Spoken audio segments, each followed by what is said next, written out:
എന്തൊക്കെയാണ് നാം ഇവിടെ ചെയ്തു കൂട്ടുന്നത്? എവിടേക്കാണ് നാം പോകുന്നത്?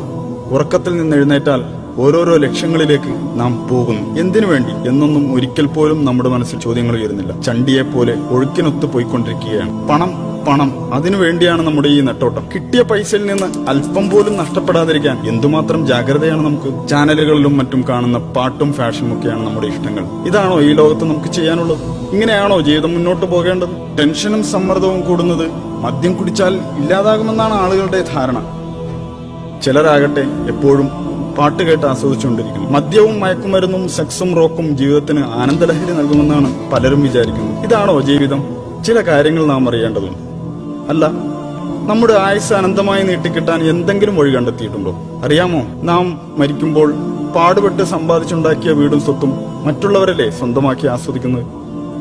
കുഴിമാടത്തിൽ അടക്കം ചെയ്യപ്പെടും മുമ്പ് ചില സംഗതികൾ അറിഞ്ഞിരിക്കുന്നത് നല്ലതാണ്. മരണമെത്തിയാൽ ഇതുവരെ ചെയ്തു കൂട്ടിയ തെമ്മാടിത്തരങ്ങളും കുറ്റങ്ങളും തിരുത്തി നല്ല മനുഷ്യനായി ജീവിക്കാമെന്ന ആഗ്രഹം നടക്കില്ലെന്നറിഞ്ഞോളൂ. ഇത് ജീവിതത്തിലെ നിർണായക ചോദ്യമാണ്. ഇതിന് ഇവിടെ നിന്ന് ഇപ്പോൾ തന്നെ ഉത്തരം കണ്ടെത്താനുള്ള ശ്രമം വേണം. എന്താണ് നാം ഇവിടെ ചെയ്തുകൊണ്ടിരിക്കുന്നത്? ജീവിതത്തിന്റെ ലക്ഷ്യം എന്താണ്? ഇവിടെ എങ്ങനെയാണ് നാം എത്തിച്ചേർന്നത്? ഇത്ര പെർഫെക്റ്റായി നമ്മെ സൃഷ്ടിച്ചതാരാണ്? മരിച്ചു കഴിഞ്ഞാൽ ഈ ശരീരത്തിന് എന്താണ് സംഭവിക്കുന്നത്? ഈ ലോകത്ത് തന്നെ മറ്റൊരു ജീവിതം കൂടി സാധ്യമാകും? ഈ ചോദ്യങ്ങൾക്കൊന്നും നമുക്ക് മറുപടിയില്ല. കാരണം ഇതിന്റെ ഉത്തരം അന്വേഷിച്ച് തല ഉണ്ടാക്കേണ്ട കാര്യമില്ലെന്നാണ് നമ്മുടെ വിചാരം. പ്രകൃതിയിൽ ഇങ്ങനെ ഓരോന്നും ഉണ്ടാകുന്നു, അതുപോലെ നമ്മളും. ഇതെല്ലാം സ്വാഭാവികമല്ലേ? ഇങ്ങനെയൊക്കെയാണ് നിങ്ങൾ കരുതുന്നതെങ്കിൽ ഞാൻ ചോദിച്ചോട്ടെ, താങ്കൾ തനിയെ ഉണ്ടായതാണ്? അതല്ല യാതൊരുവിധ ന്യൂനതകളുമില്ലാതെ മറ്റെവിടെയും കാണാത്ത വിധം പരിപൂർണമായ ഘടനയിൽ നിങ്ങളെ സൃഷ്ടിച്ചതിനു പിന്നിൽ ഒരു അഭൗതിക ശക്തിയുണ്ടോ? അറിയാമോ, ഏറ്റവും ഉന്നതമായ നിർമ്മാണ കലയുടെ ജീവരൂപമാണ് താങ്കൾ. മനുഷ്യ സൃഷ്ടിപ്പിലുള്ള സവിശേഷമായ ബുദ്ധി വൈഭവം തന്നെ മതി അത് മനസ്സിലാക്കാൻ. നോക്കൂ, മനുഷ്യന്റെ കണ്ണിനകത്തുള്ള ടെക്നോളജിയോട് തുലനം ചെയ്യാൻ കഴിയുന്ന ക്യാമറ ഈ ലോകത്തില്ല. തലച്ചോറിനോളം പോകുന്ന ഒരു കമ്പ്യൂട്ടറും ഈ ഭൂമുഖത്തില്ല. ഇത്രയും തികവാർന്ന അവയവങ്ങളുണ്ടായിട്ടും ലോകത്തുള്ള മനുഷ്യർ ഒന്നിച്ചു പരിശ്രമിച്ചിട്ട് നിസ്സാരമായ ഈച്ചയെങ്കിലും സൃഷ്ടിക്കാനായോ? നാം ഒന്നുമില്ലായ്മയിൽ നിന്ന് സൃഷ്ടിക്കപ്പെട്ടവരല്ല എന്ന് നമ്മെ ബോധ്യപ്പെടുത്തുന്ന എത്രയെത്ര സംഗതികളാണ് നമുക്ക് മുന്നിലുള്ളത്. എന്നിട്ട് അതെല്ലാം യാതൊരു കൂസലുമില്ലാതെ നിഷേധിച്ചു തള്ളുകയാണ് നാം. 0+0=1 എന്ന് നമുക്ക് ഒരിക്കലും ഉത്തരം കിട്ടുകയില്ല. 0+0=0 എന്നേ ഉത്തരം ലഭിക്കൂ. 1 എന്ന ഉത്തരം ലഭിക്കില്ല. അപ്പോ പിന്നെ പ്രപഞ്ചത്തിലെ ഈ ആസൂത്രണ മികവിന്റെ പ്രകടഭാവങ്ങൾ എവിടെ നിന്ന് വന്നു? എല്ലാ വസ്തുക്കൾക്കും അതിന്റെ ഒരു ഉത്ഭവസ്ഥാനമുണ്ട്. അതിന്റെ എല്ലാം പിന്നിൽ ഒരു ശില്പിയുണ്ട്. ഇപ്പോൾ താങ്കൾ കണ്ടുകൊണ്ടിരിക്കുന്ന ഈ വീഡിയോ പോലും ഒരാൾ യൂട്യൂബിൽ അപ്ലോഡ് ചെയ്തത് കൊണ്ടാണല്ലോ താങ്കൾ കാണുന്നത്. ഈ ലോകത്തിന്റെ ഉത്ഭവം മഹാവിസ്ഫോടനത്തിലൂടെയായിരുന്നുവെന്ന് താങ്കൾക്ക് വിശ്വസിക്കാം. എന്നാൽ ഈ മഹാവിസ്ഫോടനത്തിന് പിന്നിലെ കാരണക്കാരനായ ഒരു ശക്തിയുണ്ടെന്ന് ഞാൻ വിശ്വസിക്കുന്നു. അതാണ് അള്ളാഹു, എല്ലാറ്റിനെയും സൃഷ്ടിച്ചവൻ, എല്ലാ ജീവജാലങ്ങളുടെയും സ്രഷ്ടാവ്, ഏകൻ, എന്നെന്നും ജീവിക്കുന്നവൻ, എല്ലാറ്റിനും കഴിവുള്ളവൻ, അജയ്യൻ. താൻ സൃഷ്ടിച്ച ഏതെങ്കിലും വസ്തുക്കളെ പോലെയോ ജീവികളെ പോലെയോ അല്ല അവൻ. അവന്റെ രൂപത്തെയോ ഭാവത്തെയോ നമുക്ക് സങ്കല്പിക്കാനേ കഴിയില്ല. അല്ല, അവൻ ഒരു മനുഷ്യനെ പോലെയുമല്ല, അവനൊരു പങ്കാളിയുമില്ല. അവൻ ഏകനാണ്. അവൻ നമ്മെ ഇങ്ങോട്ട് കയറൂരി വിട്ടിരിക്കുകയല്ല. ഏതൊരു നിർമ്മാതാവിനെയും പോലെ അവനും തന്നെക്കുറിച്ച് പഠിക്കാൻ ഒരു പാഠപുസ്തകം, അതായത് ഒരു യൂസർ മാനുവൽ നമുക്ക് നൽകിയിട്ടുണ്ട്. ഇസ്ലാമാണത്, ഖുർആനും സുന്നത്തുമാണത്. അത് ആഹ്വാനം ചെയ്യുന്ന സന്ദേശം ഇതാണ്: ദൈവം ഏകനാണ്, അവൻ അള്ളാഹു ആകുന്നു ഏകൻ. അവന് ആരുടെയും ആശ്രയം വേണ്ട. പ്രപഞ്ചത്തിലെല്ലാം അവനെ ആശ്രയിക്കുന്നു. അവന് മക്കളൊന്നുമില്ല, അവൻ ആരുടെയും സന്താനവുമല്ല. ഒട്ടും തന്നെ വൈരുദ്ധ്യങ്ങളില്ലാത്ത ഒരു ഗ്രന്ഥം, ശാസ്ത്രത്തിലും ചരിത്രത്തിലുമുള്ള വിസ്മയങ്ങളെ നമുക്കറിയിച്ചു തന്ന ഗ്രന്ഥം. ഓർക്കണം, 1400 വർഷങ്ങൾക്ക് മുമ്പ് അതൊക്കെ നമുക്ക് വെളിപ്പെടുത്തിയതാണ്. മനുഷ്യഭ്രൂണത്തെക്കുറിച്ച് കൃത്യമായ വിവരണം നൽകിയിട്ടുണ്ടതിൽ. ആ വിവരങ്ങളൊന്നും അന്നത്തെ ശാസ്ത്രലോകത്തിന് കണ്ടെത്താൻ കഴിയാത്തതായിരുന്നു. The descriptions of the human embryo in the Quran cannot be based on scientific knowledge in the 7th century. ഭൂമിയിൽ പർവ്വതങ്ങൾ ആണികൾ പോലെ ഉറപ്പിച്ചു നിർത്തിയിരിക്കുകയാണെന്ന് അത് വെളിപ്പെടുത്തുന്നു. 2 സമുദ്രങ്ങളെ കൂട്ടിച്ചേർത്തതും അവൻ തന്നെയാകുന്നു. ഒന്ന് രുചികരമായ തെളിനീർ, മറ്റേത് ചവർപ്പാർന്ന ഉപ്പുനീരും. രണ്ടിനുമിടയിൽ ഒരു മറയുണ്ട്. അവ കൂടിക്കലരുന്നത് വിലക്കുന്ന ഒരു തടസ്സം. രാപ്പകലുകൾ ഉണ്ടാക്കിയതും സൂര്യചന്ദ്രാദികളെ സൃഷ്ടിച്ചതും അള്ളാഹു മാത്രമാകുന്നു. ഒക്കെയും ഓരോ ഭ്രമണപഥങ്ങളിൽ നീന്തിക്കൊണ്ടിരിക്കുകയാകുന്നു. ആകാശത്തെ നാം നമ്മുടെ ശക്തിയാൽ സൃഷ്ടിച്ചു.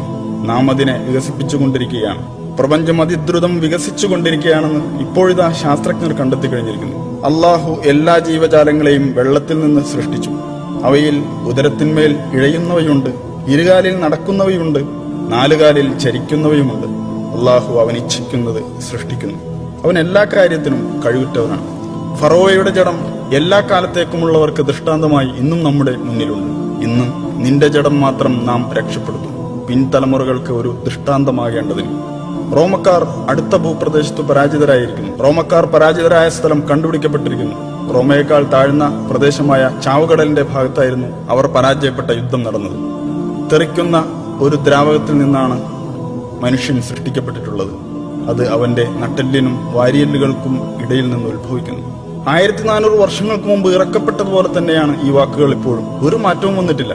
നിങ്ങൾ പറയൂ, ഇതെല്ലാം പ്രവാചകൻ മുഹമ്മദ് എങ്ങനെ അറിഞ്ഞു? 1400 വർഷങ്ങൾക്ക് മുമ്പ് ഇതെല്ലാം എങ്ങനെയാണ് ആ മനുഷ്യൻ അറിഞ്ഞത്? എഴുത്തും വായനയും അറിയാത്ത മനുഷ്യനായിരുന്നല്ലോ മുഹമ്മദ്.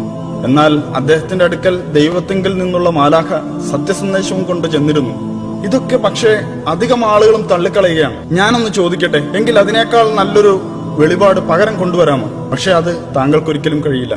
നിങ്ങൾ അള്ളാഹുവിനെ അവന്റെ ദൂതനെയും പരിഹസിക്കുകയും നിഷേധിക്കുകയും ചെയ്യുകയാണോ? മുഹമ്മദിന് എഴുത്തും വായനയും അറിയില്ലല്ലോ, പിന്നെങ്ങനെയാണ് ആ മനുഷ്യന് ഒരു ദീൻ തന്നെ സ്ഥാപിക്കാൻ കഴിയുക എന്നാണ് അവർ ചോദിക്കുന്നത്. മുൻകാല വേദഗ്രന്ഥങ്ങളെയും ദിവ്യ വെളിപാടുകളെയും നിങ്ങൾ അവഗണിക്കുന്നു. പിന്നെ ഈ ലോകത്ത് നാം നമ്മുടെ ഇഷ്ടത്തിനൊത്ത് ജീവിക്കുക, നമ്മുടെ വികാരങ്ങൾ പൂർത്തീകരിക്കുക, ഇത് തന്നെ ജീവിതം. ഇവിടെ തന്നെ ജീവിച്ച് ഇവിടെ തന്നെ മരിക്കും. കുഴിമാടത്തിൽ എല്ലൊക്കെ നുരുമ്പി ദ്രവിച്ച് മണ്ണായ ശേഷം രണ്ടാമതും ജീവിക്കുമെന്നോ? എന്തൊക്കെ വിഡ്ഢിത്തമാണ് ഈ പറയുന്നത്? കാണുന്ന ഈ ഒരു ജീവിതം മാത്രമേ ഉള്ളൂ. എന്നാൽ താങ്കൾ ഓർക്കണം, കടുത്ത വേനലിൽ കരിഞ്ഞുണങ്ങുന്ന ചെടികൾ തൊട്ടടുത്ത മഴയോടെ രണ്ടാമതും ജന്മം കൊള്ളുന്നില്ലേ? അള്ളാഹു ഇക്കാര്യം ഉറപ്പിച്ചു പറയുന്നുണ്ട്. അവൻ നമ്മോടും ഇത് തന്നെയാണ് ചെയ്യാൻ പോകുന്നത്. മരിച്ചു മണ്ണായ ശേഷം വീണ്ടും നമ്മിൽ ആത്മാവിനെ സന്നിവേശിപ്പിക്കും. നിങ്ങൾ അള്ളാഹുവിനെ നിഷേധിക്കുന്നത് എങ്ങനെ? നിർജീവരായിരുന്ന നിങ്ങൾക്കവൻ ജീവൻ തന്നു. പിന്നീട് അവൻ തന്നെ നിങ്ങളെ മരിപ്പിക്കുകയും പിന്നെയും ജീവിപ്പിക്കുകയും ചെയ്യുന്നു.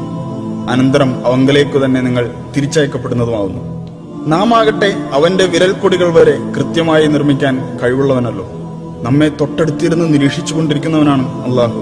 തീർച്ചയായും നാം പരീക്ഷിക്കപ്പെടും. അല്ല, നാം പരീക്ഷണത്തിൽ അകപ്പെട്ടിരിക്കുകയല്ലേ? നമ്മുടെ ധനവും ആരോഗ്യവും ശരീരവും എല്ലാം അള്ളാഹുവിന്റെ അനുഗ്രഹമാണ്. നാം പിന്നീട് പുനർജീവിപ്പിക്കപ്പെടുമെന്നാണ് ഇതെല്ലാം സൂചിപ്പിക്കുന്നത്.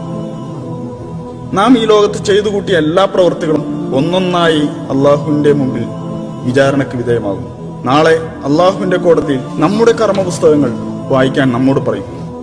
നീ വായിക്കൂ, വായിച്ചോളൂ എന്നിങ്ങനെ കൽപ്പനയുണ്ടാകും. ചെറുതും വലുതുമായ നല്ലതും ചീത്തയുമായ എല്ലാ കാര്യങ്ങളും അതിലുണ്ടാകും. പുനരുത്ഥാന നാളിൽ നാം അവനു വേണ്ടി ഒരു രേഖ പുറപ്പെടുവിക്കും. അത് ഒരു തുറന്ന പുസ്തകം പോലെ അവൻ കാണും. വായിക്കൂ നിന്റെ ഈ കർമ്മരേഖ. ഇന്നും നിന്റെ കണക്ക് നോക്കുന്നതിന് നീ തന്നെ മതി. നമ്മളൊന്നും രണ്ടാമത് പുനർജീവിപ്പിക്കപ്പെടില്ലെന്നേ എന്ന് പറഞ്ഞവർ ഇന്ന് തന്നോട് സംസാരിക്കേണ്ടെന്ന് അള്ളാഹു പറയും. എന്നെ അറിയാനും പഠിക്കാനുമായി ഒരായുഷ്കാലം മുഴുവൻ നിനക്ക് ഞാൻ തന്നതല്ലേ? പക്ഷേ അന്ന് നീ വ്യർത്ഥമായ നശ്വരമായ കാര്യങ്ങൾക്ക് പിന്നാലെ കൂടി അവസരം തുലച്ചു കളഞ്ഞതല്ലേ? അതുകൊണ്ട് നീ ചെയ്തത് നീ തന്നെ അങ്ങ് വായിച്ചോ. അന്നാളിൽ സത്യം അംഗീകരിച്ച് ജീവിച്ചവരെ അള്ളാഹു സന്തോഷ വാർത്ത അറിയിക്കും. എന്നാൽ നീ വിശ്വസിച്ചില്ലെങ്കിൽ നീ നിന്റെ പ്രവർത്തനങ്ങളുടെ റെക്കോർഡ് വായിച്ചോളൂ. അതുകൊണ്ട് ആ നാളിനെ യാഥാർത്ഥ്യം മനസ്സിലാക്കാനുള്ള അവസരമായി തെറ്റിദ്ധരിക്കരുതേ. താങ്കൾ വായിക്കൂ താങ്കളുടെ കർമ്മപുസ്തകം.